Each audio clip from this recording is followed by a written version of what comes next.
In the last decade, the rise of cryptocurrencies has brought a lot of attention to the financial world, and many people see them as the future of money. But the recent rise of central bank digital currencies, or CBDCs, has raised a lot of questions about how they might affect the crypto market. So in this video, I am going to explain what CBDCs and cryptocurrencies are, what are the differences between them, and how they can coexist in the future. As a reward, make sure to subscribe to the channel and give this video a thumbs up. CBDCs are digital versions of fiat money, such as the United States dollar or the euro, that are issued by a central bank and backed by it. They are made to work like standard fiat money, but they also have the feature of being digital. CBDCs are often seen as a response to the rise of cryptocurrencies because they offer a digital option to traditional money that is more secure and less likely to be stolen. They are also seen as a way to keep the current monetary system under control, since central banks can keep an eye on and control the use of CBDCs in a way that isn't possible with fiat money. CBDCs can come in different forms, such as retail CBDCs that can be used by consumers and businesses, and wholesale CBDCs that are used by financial institutions to settle interbank transfers. CBDCs are still in their early stages of use, and several countries are looking into the idea of issuing their own. On the other hand, cryptocurrencies are digital currencies that do not have a central authority backing them. They are based on blockchain technology, which allows for secure and transparent transactions without the need for a middleman. Cryptocurrencies were developed as a decentralized alternative to fiat money that is not controlled by any central authority, such as the government or a central bank. Anyone with an internet connection and a digital wallet can use them, and they are often seen as a way to financial freedom. In the past few years, cryptocurrencies, and more specifically Bitcoin, have gained more and more popularity. But there are now thousands of different types of cryptocurrencies, each with its own features and use cases. Now that we know what CBDCs and cryptocurrencies are, let's explore the differences between them.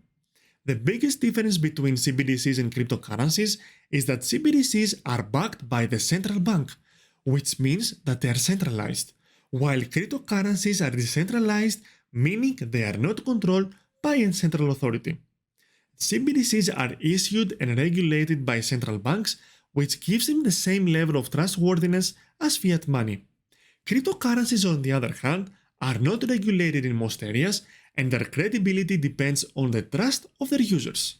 CBDCs could also provide more security than cryptocurrencies. Central banks can keep an eye on and control how CBDCs are used, which can help prevent scams and other illegal activities. On the other hand, cryptocurrencies are often criticized for not having enough security. Even though blockchain technology offers a high level of security, the fact that cryptocurrencies are decentralized makes them more vulnerable to hacks and scams. The way they might affect the financial system is another thing that sets CBDCs apart from cryptocurrencies. CBDCs are made to work within the current financial system, so they are not likely to disrupt it. However, if people could keep and move money directly with a central bank, private banks wouldn't need to offer these services. This could make it harder for private banks to make money and stay in business, which could potentially hurt the security of the financial system as a whole. On the other hand, cryptocurrencies could totally change the way money works by giving people a decentralized option to fiat money. However, cryptocurrencies also have to deal with the fact that they are often seen as unstable and very volatile comparing to fiat currencies.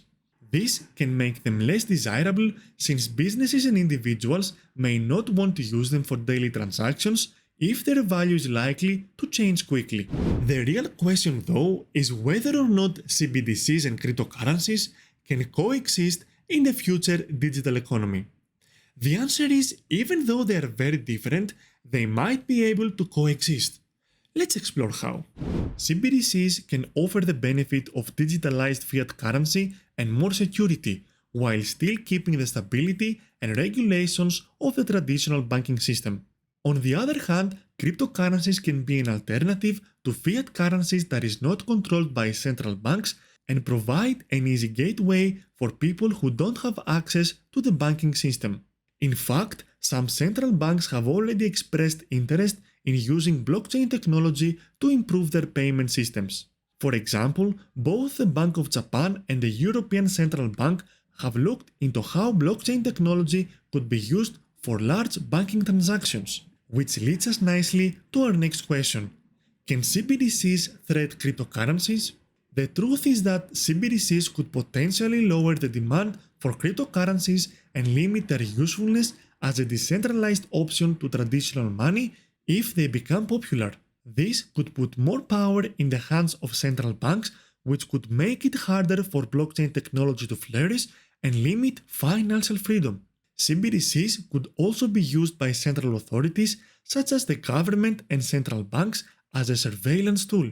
While CBDCs can offer privacy features, there is always the risk that they could be used to monitor and control the financial activities of individuals and businesses. In conclusion, CBDCs and cryptocurrencies are two different ways to use digital currencies, and each has its own pros and cons. CBDCs are like traditional fiat money in that they are stable and regulated, but they also offer the benefits of technology such as better security and faster transaction times. Cryptocurrencies, on the other hand, are a decentralized option that is not controlled by the government or central bank. This means that people who cannot use the traditional financial system can use cryptocurrencies instead. Even though CBDCs and cryptocurrencies are different, they could potentially coexist in the future.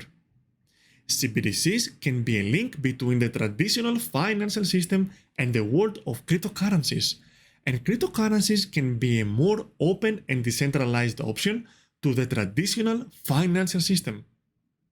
In the end, the future of digital economy is likely to be formed by how CBDCs and cryptocurrencies continue to grow.